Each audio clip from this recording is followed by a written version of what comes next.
بسم اللہ الرحمن الرحیم۔ السلام علیکم ورحمۃ اللہ وبرکاتہ۔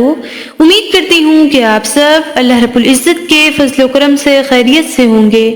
میں ہوں عائشہ بنت عبداللہ اور آپ دیکھ رہے ہیں عائشہ بنت عبداللہ اسلامک چینل۔ میری ریکویسٹ ہے ویڈیو کو اینڈ تک ضرور دیکھیے گا۔ عزیز سامعات، آج اللہ رب العزت نے مجھے جس موضوع پر لب کشائی کرنے کا موقع دیا وہ ہے موتیوں کا ہار۔ دعا ہے کہ اللہ پاک حق اور سچ بیان کرنے کی توفیق عطا فرمائے اور غلطیوں سے درگزر فرمائے۔ موضوع کا آغاز کرتے ہیں۔ عزیز سامعات، قاضی ابو بکر محمد بن عبد الباقی انصاری رحمۃ اللہ علیہ کہتے ہیں، میں مکہ مکرمہ میں مقیم تھا۔ ایک دن مجھے بہت سخت بھوک لگی۔ مجھے کوئی ایسی چیز نہ مل سکی جس سے اپنی شدید بھوک مٹا سکوں۔ اس دوران مجھے ریشم کی ایک تھیلی گری ہوئی ملی۔ اس کا منہ بھی ریشمی تاگے سے بندھا ہوا تھا۔ میں نے تھیلی لی اور سیدھا اپنے گھر آیا۔ جب تھیلی کھولی تو اس کے اندر موتیوں کا ایک نہایت خوبصورت ہار تھا۔ اس سے پہلے میں نے اپنی زندگی میں کبھی اتنا خوبصورت ہار نہیں دیکھا تھا۔ تھیلی کو گھر میں رکھا اور باہر نکلا تو دیکھا کہ ایک بوڑھا آدمی 500 دینار ہاتھوں میں لیے اعلان کر رہا تھا، میری ریشمی تھیلی گم ہو گئی ہے جس میں موتیوں کا ہار ہے۔ جو شخص اسے واپس کرے گا یہ 500 دینار اسے بطور انعام دوں گا۔ میں نے اس کا اعلان سن کر دل میں کہا، میں اس کا ضرورت مند ہوں، فاقہ کشی ہے، مگر یہ ہار میرا نہیں ہے، نہ ہی میرا اس پر کوئی حق ہے۔ مجھے ہر حالت میں اسے واپس کر دینا چاہیے۔ اچانک دل میں خیال آیا کہ اللہ کے رسول صلی اللہ علیہ وآلہ وسلم کی حدیث ہے، جس نے اللہ کے لیے کوئی چیز چھوڑی اللہ تعالیٰ اس کو اس سے بہتر عطا فرمائیں گے۔ اس حدیث کو یاد کرنے کے بعد میں نے اپنے عزائم کو اور پختہ کیا اور گھر جا کر وہ تھیلی لایا۔ بوڑھے نے مجھے تھیلی کی علامت اور اس کے اندر ہار میں موتیوں کی لڑیوں کی تعداد بتا دی، جس تاگے سے بندھی ہوئی اس کی علامت بھی بتا دی۔ میں نے تھیلی بوڑھے کے سپرد کر دی۔ بوڑھے نے اپنی تھیلی پا کر مجھے 500 دینار دینے کی کوشش کی، لیکن میں نے لینے سے انکار کر دیا۔ اس تھیلی کو اس کے مستحق تک پہنچانا میرے اوپر واجب تھا، اس لیے میں اس کا بدلہ نہیں لے سکتا۔ بوڑھے نے کہا، نہیں، تمہیں یہ ضرور لینا ہوگا۔ پھر اس نے بار بار اصرار کیا، لیکن جب میں نے لینے سے انکار کر دیا تو وہ مجھے چھوڑ کر چلتا بنا۔ میرے پاس کوئی بھی ذریعہ معاش نہیں تھا جس سے میں اپنی زندگی گزارتا۔ میں نے ذریعہ معاش کی تلاش میں مکہ مکرمہ سے رخت سفر باندھا اور سمندر کے سفر پر روانہ ہو گیا۔ اتفاق سے میری کشتی ٹوٹ گئی اور لوگ غرقاب ہو گئے۔ کشتی میں جو کچھ ساز و سامان تھا وہ سب کا سب سمندر کی نظر ہو گیا۔ اتفاقاً کشتی کا ایک تختہ میرے ہاتھ آ گیا۔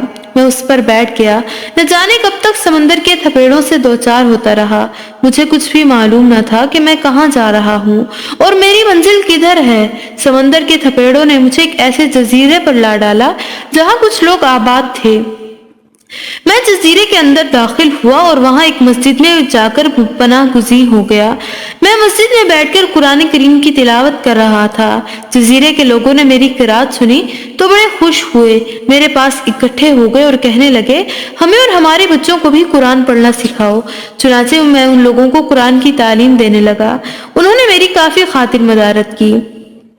ایک روز میری نگاہ مسجد کے اندر قرآن مجید کے چند اوراق پر پڑی تو میں انہیں لے کر لکھنے لگ گیا۔ لوگوں نے پوچھا، کیا تمہیں اچھی طرح لکھنا بھی آتا ہے؟ میں نے جواب دیا، ہاں۔ ان لوگوں نے مجھ سے درخواست کی، ہمارے بچوں کو پڑھنا لکھنا سکھاؤ۔ اس کے بعد وہ لوگ اپنے بچوں اور نوجوانوں کو میری خدمت میں بھیجنے لگے اور میں انہیں پڑھنے لکھنے کی تعلیم دینے لگا۔ اس کی وجہ سے مجھے بہت سا مال بھی حاصل ہو گیا اور گاؤں میں میری خاصی اہمیت بھی ہو گئی۔ چند دنوں کے بعد انہوں نے مجھ سے کہا، ہمارے ہاں ایک یتیم لڑکی ہے، نیک سیرت اور خوبصورت ہے، اس کے پاس ورثے میں کچھ دولت بھی آئی ہے، ہم چاہتے ہیں کہ اس سے تمہاری شادی کر دیں، لیکن میں نے شادی کرنے سے انکار کر دیا۔ ان لوگوں نے کہا، نہیں نہیں، ہم تمہاری شادی کر کے چھوڑیں گے۔ پھر انہوں نے مجھے مجبور کر دیا۔ میں نے کچھ پس و پیش کے بعد ہاں کر دی۔ شادی کے بعد جب بیوی سامنے آئی تو میں نے دیکھا کہ بالکل وہی موتیوں کا ہار اس کے گلے کی زینت بنا ہوا تھا جس کو میں مکہ مکرمہ میں پایا تھا۔ میں ٹکٹکی باندھ کر ہار کی جانب دیکھنے لگا۔ لوگوں نے مجھ سے کہا، بھائی تم اس یتیم لڑکی کی طرف سے نگاہ پھیر کر اس کے ہار کی طرف دیکھ رہے ہو، تم نے تو اس یتیم کا دل توڑ دیا۔ میں نے ان لوگوں کو اس ہار کا قصہ تفصیل سے بتایا۔ ان لوگوں نے میری بات سن کر بلند آواز سے لا الہ الا اللہ واللہ اکبر کا نعرہ لگایا۔ میں نے پوچھا، بات کیا ہے؟ انہوں نے بتایا کہ وہ بوڑھا آدمی جس کا ہار تمہیں ملا تھا اسی یتیم لڑکی کا باپ تھا۔ وہ بسا اوقات کہا کرتا تھا، میں نے پوری دنیا میں صرف ایک ہی کامل مسلمان دیکھا ہے اور وہ وہی ہے جس نے موتیوں کا ہار پا کر میرے حوالے کر دیا۔ وہ برابر اپنی دعا میں کہا کرتا تھا، اے اللہ مجھے اور اس آدمی کو ایک ساتھ اکٹھا کر دے تاکہ میں اپنی صاحبزادی کی اس سے شادی کر دوں، اور اب یقیناً اللہ تعالیٰ نے اس کی مراد پوری کر دی اور تم خود بخود یہاں آ گئے۔ قاضی ابوبکر محمد بن عبد الباقی انصاری رحمۃ اللہ علیہ کا بیان ہے، پھر میں اس لڑکی کے ساتھ جو اب میری بیوی تھی ایک زمانے تک زندگی کا سفر طے کرتا رہا۔ اس سے 2 بچے ہوئے، پھر اس کی وفات ہو گئی۔ وہ ہار مجھے اور میرے بچوں کو وراثت میں ملا۔ کچھ دنوں بعد یہ میرے دونوں بچے بھی اللہ کو پیارے ہو گئے اور یہ ہار میری وراثت میں آ گیا۔ میں نے بعد میں یہ ہار 1 لاکھ دینار کا فروخت کر دیا۔ یہ جو دولت تم میرے پاس دیکھ رہے ہو یہ ہار اسی کی بدولت ہے۔